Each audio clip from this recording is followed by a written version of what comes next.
Assalamualaikum warahmatullahi wabarakatuh. Waalaikumsalam warahmatullahi wabarakatuh. Bu Zuri, Gimana kabarnya hari ini, Mbak?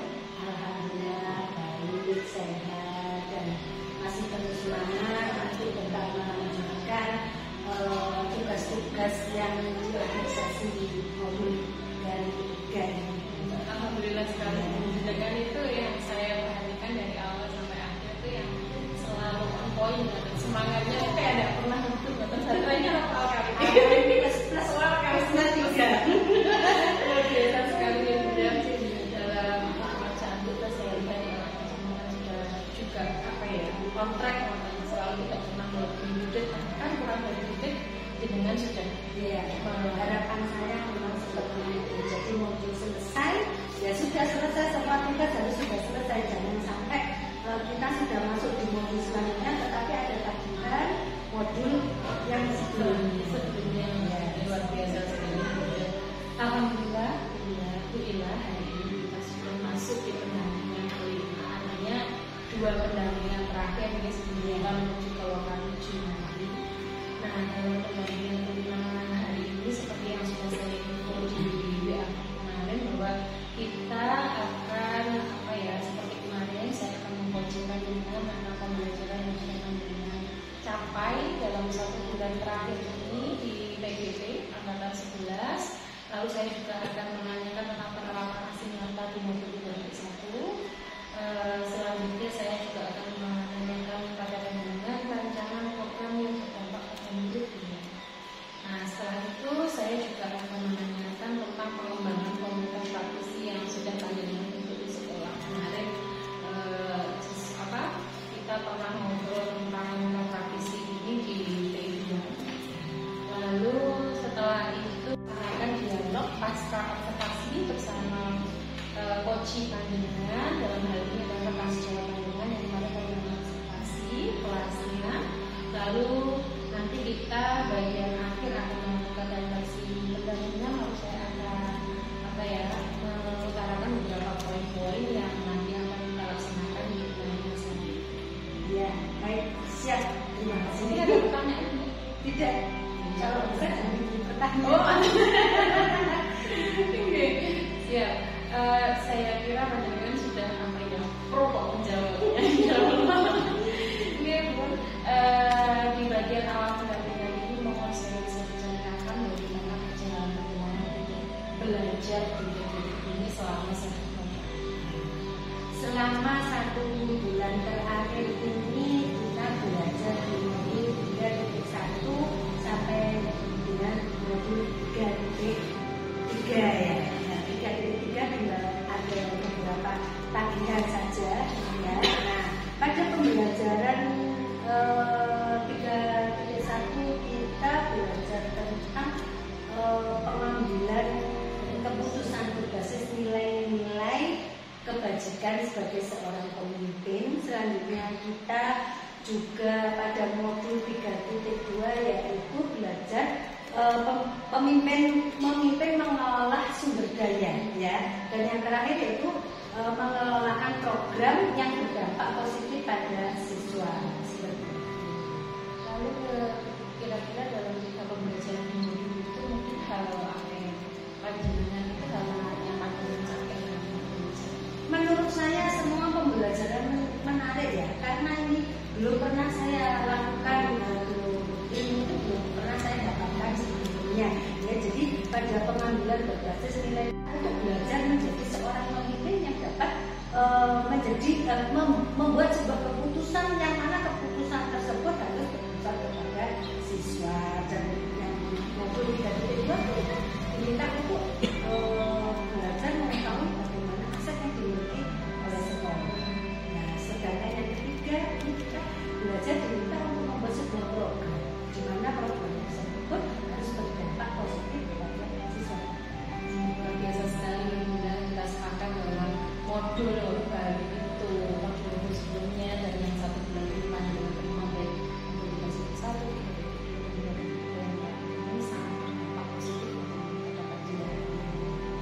Luar biasa sekali Bun. Lalu kita bisa menjak ke poin kita selanjutnya, yaitu saya ingin menanyakan bagaimana penerapan asli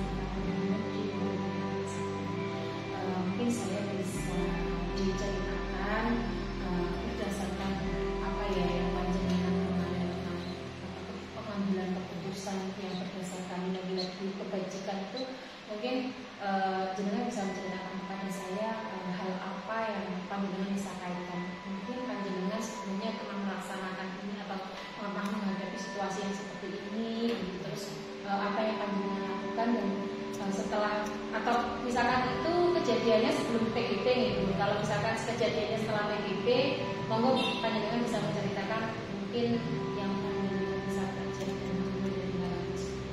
Sebetulnya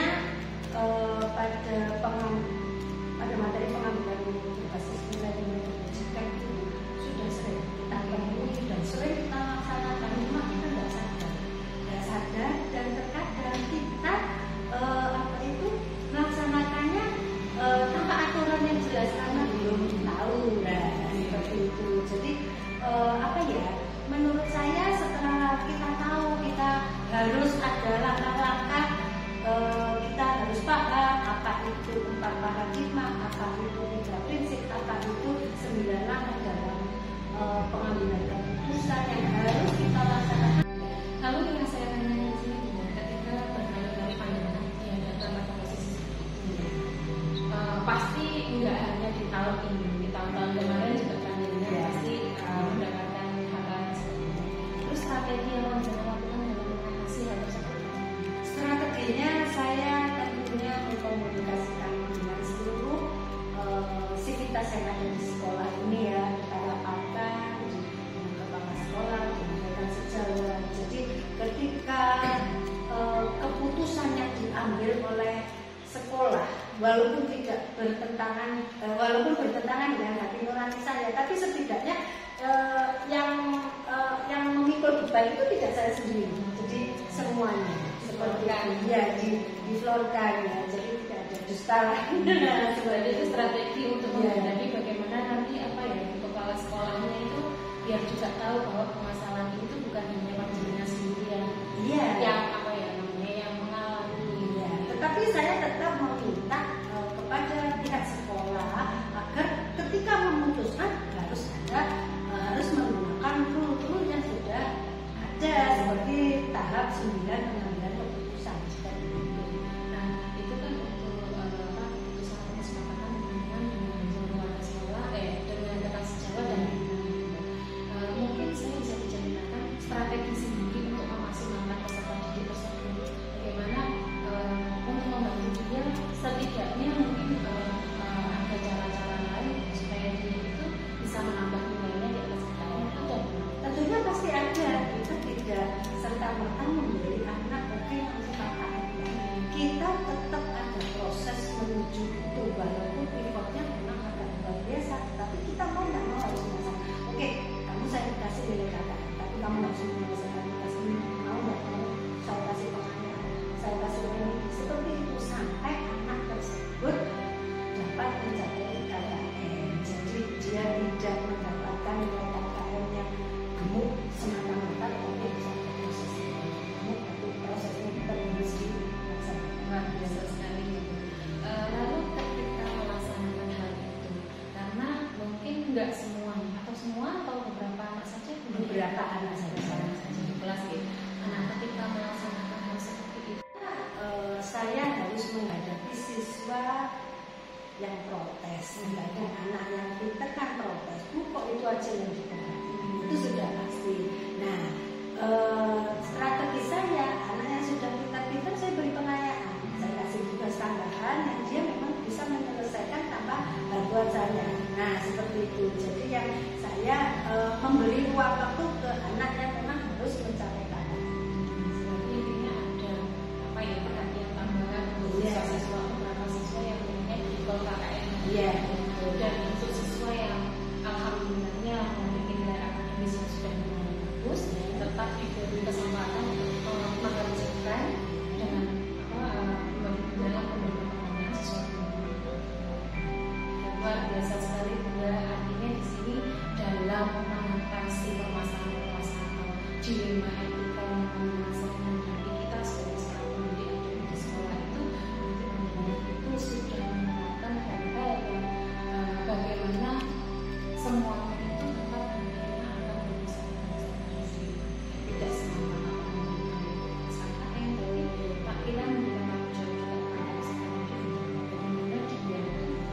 effortnya, usahanya di situ.